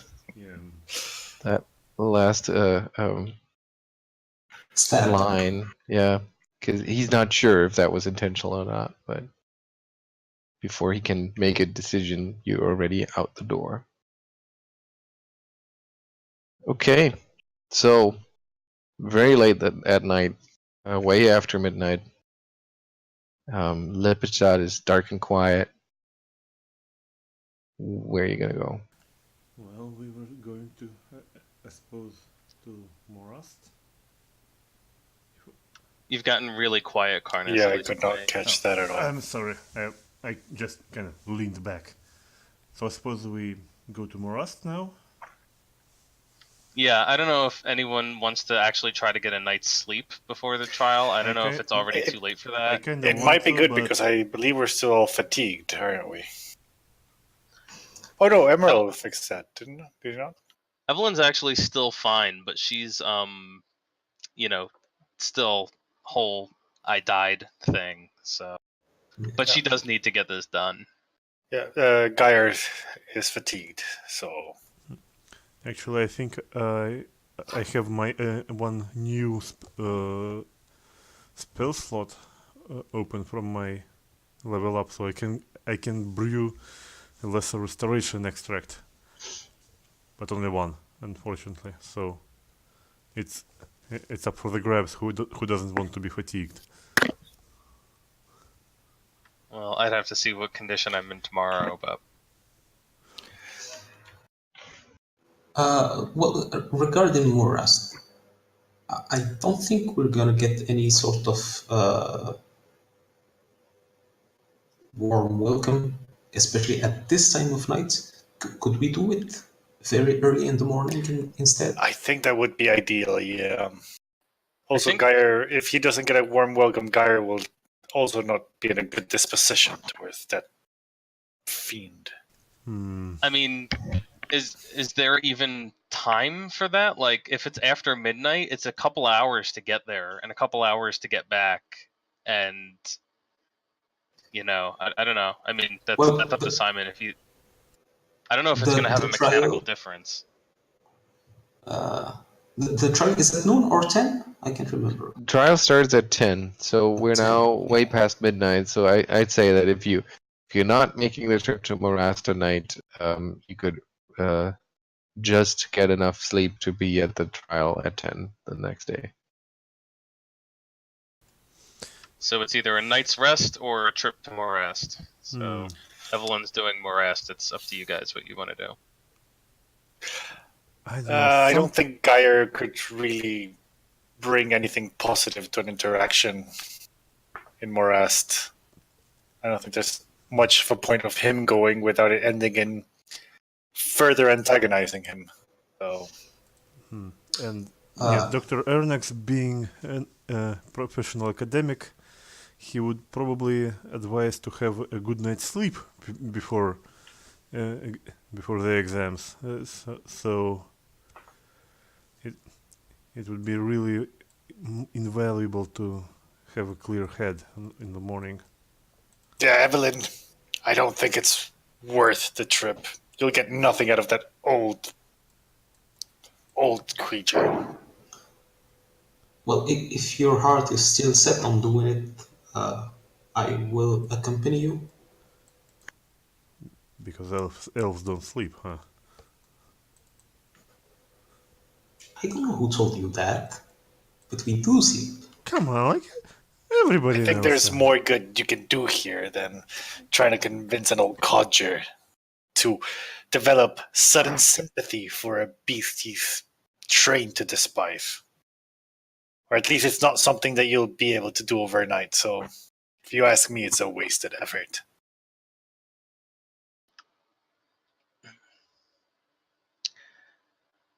I do not intend to appeal to the man's sense of sympathy. But regardless, if you wish to stay, very well. Emaírel, I shall appreciate your company for the evening. All right then. Good luck, don't get lost in the swamp. So if we take a night's rest, do we have a time to actually fill our extracts, or You're not going to Morast, right? You're yeah, staying we here. are. No, we and neither is Geier. Yeah. I think you should have enough time to do that the next morning, to be just in time for the trial. Okay. But what about the trip to Morast? How long did we say it takes to get to Morast? Was it about an hour? I thought it was like 2. Right, that was the first place that we went to.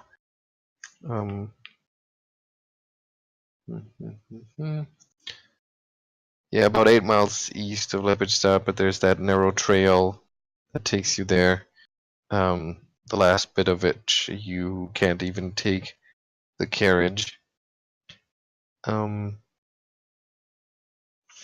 Yeah, so you get to Morast in the darkest time of the night. The sun is at its lowest. It is pitch black dark.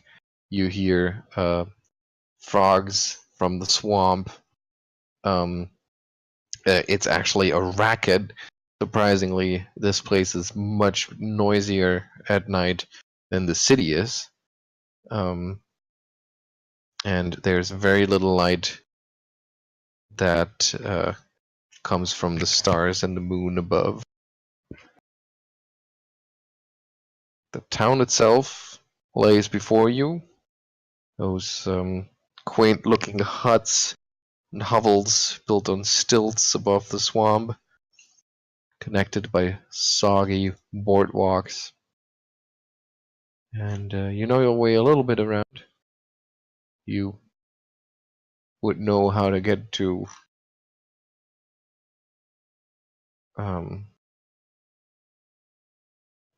you would know how to get to where is he? To Lasney's hut for sure. But is that going to be your first stop? Yeah, that's Evelyn's only planned stop. Okay. So you make your way over to his hovel, which is dark as well, like most of the others. Knock loudly on the door. Bang against the door. No answer. Bang against it again. And finally you hear the disgusting voice of Lasney from inside yell out, "Who's there? It's the middle of the night. I have a crossbow." My good Sir Lasney, if we were intending to do you harm, do you think we'd be knocking on your front door? It is I, Lady Evelyn Throd, and my assistant, Emaírel Naėllaŕian. I'll get his name right one day. I don't know, you city folk. What do you city folk do? I know you stab people in the front. Isn't that what you say? I have nothing to say to you, you witch. Step off my porch, or I'll put a bolt in you. Perhaps you have nothing to say to me, but you will listen to my words. I believe, Mr. Lasney, as much as you despise me, the city that I represent, that you love your town. I don't think you would be the elderman of Morast if you did not care about its people. I also think that, whatever else your flaws, you are a brave man. You did lay a trap for a beast that had slaughtered many in an attempt to protect your village from the horrors that it was beset by. You tracked it in the night, hunted it down. These are not the acts of a coward. I will say this for you. If you do believe in the sanctity of this town, if you do believe in protecting its people, and if you are as brave as I think you can be, then you will not shrink from the truth of what happened to your village. In fact, I think you would like to know what truly happened, what you hunted in those haunted woods that night a year ago. Would you not like to know the truth, sir? Why your people died? I told the court, he yells through the door. I told them the truth. You twisted my words. You twisted their minds. I told them what I saw. I know what I saw. I do believe that you told your truth. I'm here to show you, however, what you saw, not merely speak about it. I have no need for words when I have proof. Physical, in the flesh. Do you not wish to see, Lasny, the truth of what you fought, and what killed your people, and what defiled your grave sites? Or will you live in ignorance? Give me a diplomacy check.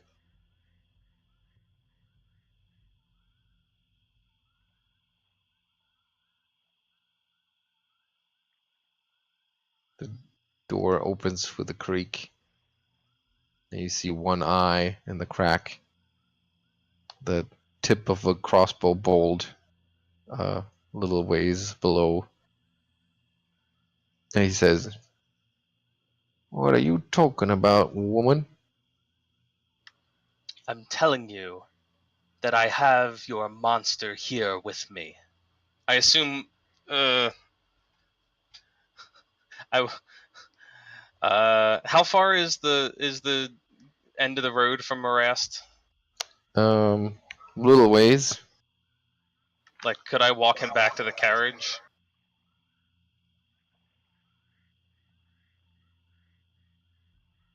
Yeah, with that diplomacy check, you can. Yeah, he's not liking it.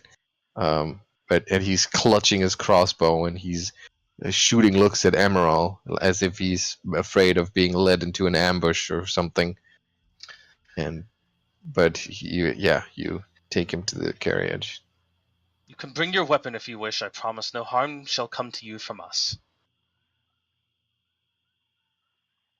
Let's just get this over with, woman. Show me what you want to show me, and then we can all put this whole mess behind us. Okay.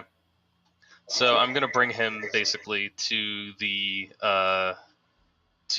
coach, and I'm going to unveil and lay out the skin of the shambler to him first and foremost. Let's see. This is the edifice of the thing that came to you and attacked your village. It's known as the Shambler by those who have seen it.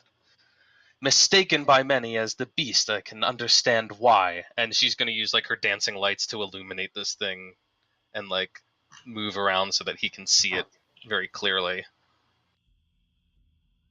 Yeah, and it blows his mind to see that. You can see him being disgusted and fascinated at the same time. His face goes pale a little bit. He clutches his crossbow even tighter, and his mouth opens several times like a fish without saying a word. And he looks at you with glassy eyes and looks back at that collection of skin. He says, I don't understand that. It's like the thing I saw, but it's like somebody let the air out. It's just, but look, it even still has that scar from that blood came in. Indeed it does. That's because what you were looking at is merely the skin of the creature. The actual thing What, you remains in killed it? Lepidstad. Indeed, it was slain not by myself, but by my companions, the same ones that you left to die in your swamp at the hands of the Manticore. Yet they slew that creature, and they were quite competent in the destruction of this one as well. It seems that we have solved your problems twice over, Mr. Lasney, and now I request that perhaps you can help solve one of mine. I don't get what you're getting at, lady. Evelyn is going to take the other skins out and begin laying them out. I need to know if you can identify any of these. It is difficult, of course, without flesh and bone beneath it, but if any of these faces are familiar to you, I must know. So you put all the skins from the cabinet there? Yeah. Including the little scrap of face that we found. Okay.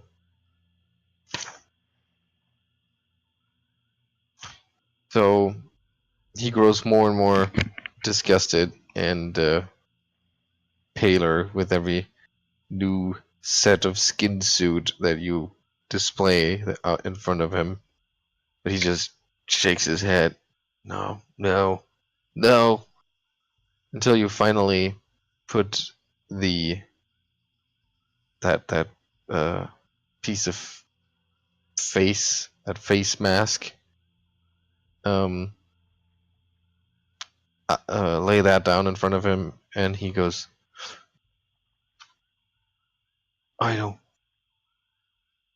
that man. He's one of the ones that the beast took.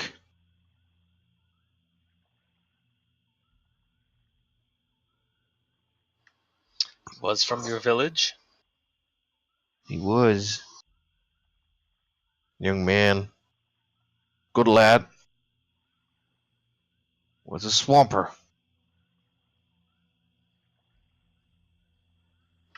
Did he have any family? Yeah. Sure. He did. We're very close in Morast, you know. I know you are. Which is why I ask you, on behalf of that man and his family, that you accompany us tonight and see that the thing that did so much damage to your village, took so many lives, is properly accounted for. That the truth is known. Give me one last diplomacy check. He just silently nods. Says, I don't know what kind of monster this is, but I'm gonna see a monster burn for this. Let me get my clothes. And he goes back to his house to get changed and then joins you for the trip back to town. Well, I did not expect that.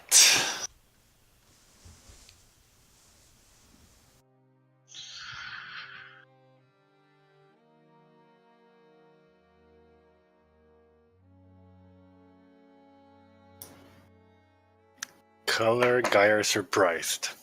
Mm-hmm. Me too. Interesting turn of events. That's gonna make for an interesting last day of the trial next time. Oh. Damn. Oh! It's like, oh no, not the music. It's been Not a the music. very long single It's like when night. you're watching the series and the end credits suddenly like boom, produced by like no, none of Like that. It's like Game of Thrones on Sunday. He's like, no, what do you mean? No, you can't end it here. Oh man, when are we doing the trial?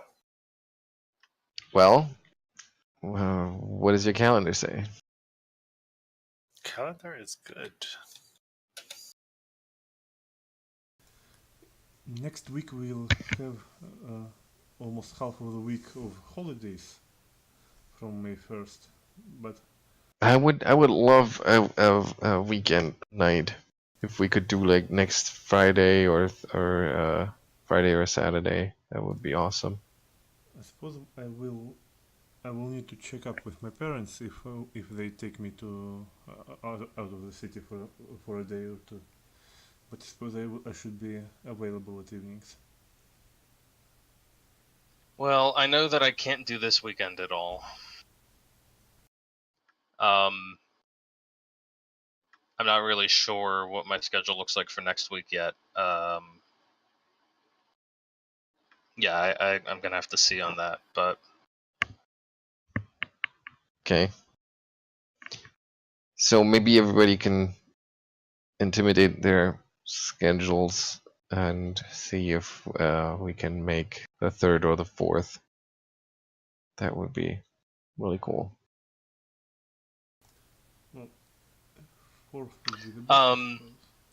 yeah, the 3rd. Yeah, I have. Oh, Yeah, well, the actually, 4th might not work for me. I have to see. I'll see. Okay. Well, yeah, but I'll check, confirm, and get back to you on that one because I do want to get this trial going. Okay. So that's what we're gonna do. We've had like what? How many sessions in between the last trial and this one? This has been one day that's taken like Yeah, it's been a 4 or 5 sessions. Let me see. That started in January. This day. Session 17. We just ended session 21. Whoever said something about the 5-minute adventuring day or something? Yeah, well, that all goes out the window as soon as there's a ticking clock. Yep. Adulthood sucks. Yeah. Yep. Schedules and everything. Well, I had one cool bit of news. I didn't want to distract from anything before the game